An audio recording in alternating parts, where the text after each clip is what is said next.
الحمدللہ وکفا وسلام علی عبادہ الذین اصطفیٰ اما بعد۔ محترم سامعین، السلام علیکم ورحمۃ اللہ وبرکاتہ۔ آپ سب کو آؤ تجوید سیکھے میں خوش آمدید کہتے ہیں۔ گزشتہ سبق میں ہم نے صفات عارضہ کی پہلی بحث لام جلالہ کو بیان کیا تھا۔ آج کے سبق میں انشاءاللہ ہم صفات عارضہ کی دوسری بحث را کے قواعد کو بیان کریں گے۔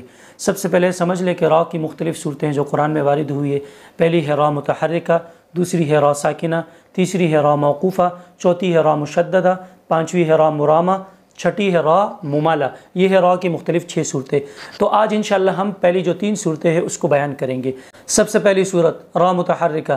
را متحرکہ کسے کہتے ہیں؟ یعنی ایسی را جس پر زبر، زیر یا پیش میں سے کوئی حرکت ہو تو اس کو را متحرکہ کہتے ہیں۔ اس کے بارے میں یہ اصول قاعدہ یاد رکھیں، اگر را پر زبر یا پیش ہو تو را پر پڑھی جائے گی۔ مثال سے بات سمجھ میں آئے گی، جیسے الم تر، اب را پر زبر ہے تو اس وجہ سے را پر ہوگی، اور را پر پیش ہو جیسے اذا جاء نصر اللہ، اب را پر پیش ہے اس وجہ سے را پر پڑھی جائے گی، اور را پر زیر ہو تو را باریک پڑھی جائے گی، جیسے القارعۃ ما القارعۃ، القارعۃ را پر زیر ہے اس وجہ سے را باریک پڑھی جائے گی۔ یہ ہے را متحرکہ۔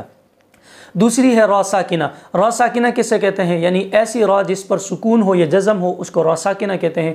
اس کی پھر 4 صورتیں بنتی ہے۔ سب سے پہلی صورت کہ را ساکن ہو اور اس سے ماقبل زبر یا پیش میں سے کوئی حرکت ہو تو را پر پڑھی جائے گی۔ مثال سے بات سمجھ میں آئے گی، جیسے الم نجعل الارض، اب را پر سکون ہے، جزم ہے، اس سے پہلے زبر آ گیا تو اس وجہ سے را پر پڑھی جائے گی۔ اگر را ساکن ہو اور اس سے پہلے پیش آ جائے، اس کی مثال جیسے حتی زرتم المقابر، را ساکن ہے، ماقبل پیش آ گیا تو را پر پڑھی جائے گی۔ را ساکنہ کی دوسری صورت کہ را ساکن ہو اور اس سے پہلے کسرہ عارضی ہو تو اس صورت میں بھی را پر پڑھی جائے گی، جیسے ارجعی یا ایتھا النفس المطمئنۃ ارجعی، اب مطمئنۃ ارجعی، تا را سے مل گیا، کسرہ حذف ہو گیا، یہ کہلاتا ہے کسرہ عارضی، تو اس صورت میں را پر پڑھی جائے گی۔ را ساکنہ کی تیسری صورت کہ را ساکن سے پہلے کسرہ دوسرے کلمے میں ہو تو اس صورت میں بھی را پر پڑھی جائے گی۔ مثال سے بات مزید سمجھ میں آئے گی، جیسے رب ارحمہما، اب را ساکن ہے اور کسرہ دوسرے کلمے میں ہے اس وجہ سے را پر ہوگی۔ دوسری مثال ان ارتبتم، را ساکن ہے، کسرہ دوسرے کلمے میں ہے، ان ایک کلمہ، ارتبتم دوسرا کلمہ، تو کسرہ دوسرے کلمے میں ہے تو اس صورت میں را پر پڑھی جائے گی۔ اس کو کسرہ منفصلہ کہتے ہیں۔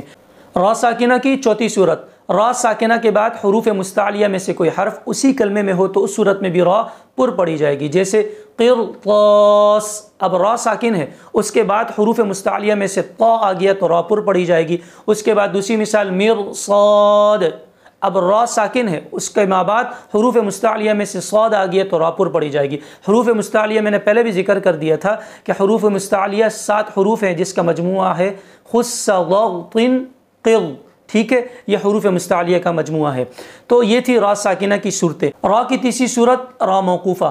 را موقوفہ کسے کہتے ہیں؟ یعنی ایسی را جس پر وقف کیا گیا ہو یا جس پر وقف کیا جائے اس کو را موقوفہ کہتے ہیں۔ اس کی بھی 3 صورتیں ہیں۔ سب سے پہلی صورت کہ را موقوفہ ہو اور اس سے ماقبل زبر یا پیش میں سے کوئی حرکت ہو تو اس صورت میں را پر پڑھی جائے گی۔ مثال سے بات سمجھ میں آئے گی، جیسے انا اعطیناک الکوثر، اب را موقوفہ ہے، را پر ہم نے وقف کیے، اس سے ماقبل زبر آیا تو را پر پڑھی جائے گی۔ الہاکم التکاثر، را موقوفہ ہے، اس پر ہم نے وقف کیا، اس سے پہلے پیش آ گیا تو اس صورت میں بھی را پر پڑھی جائے گی۔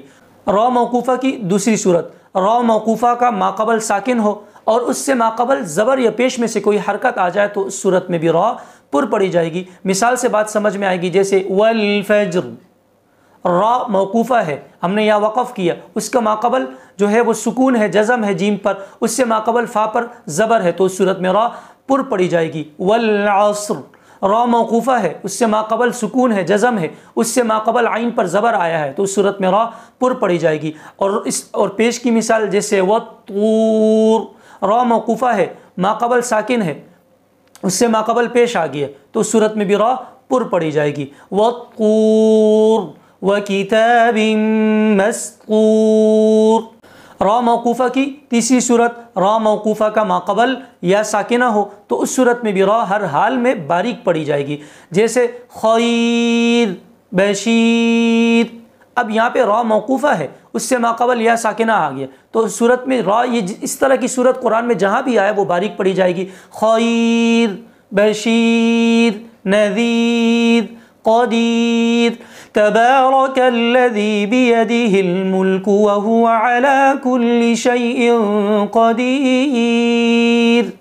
اب را موقوفہ ہے، اس سے ماقبل یا ساکنہ آ گیا، تو اس وجہ سے را باریک پڑھی جائے گی. تو یہ تھا آج کا ہمارا سبق. را کی جو پہلی 3 صورتیں ہیں، را متحرکہ، را ساکنہ، را موقوفہ، اس کو ہم نے بیان کیا، اس کی صورتوں کو بیان کیا.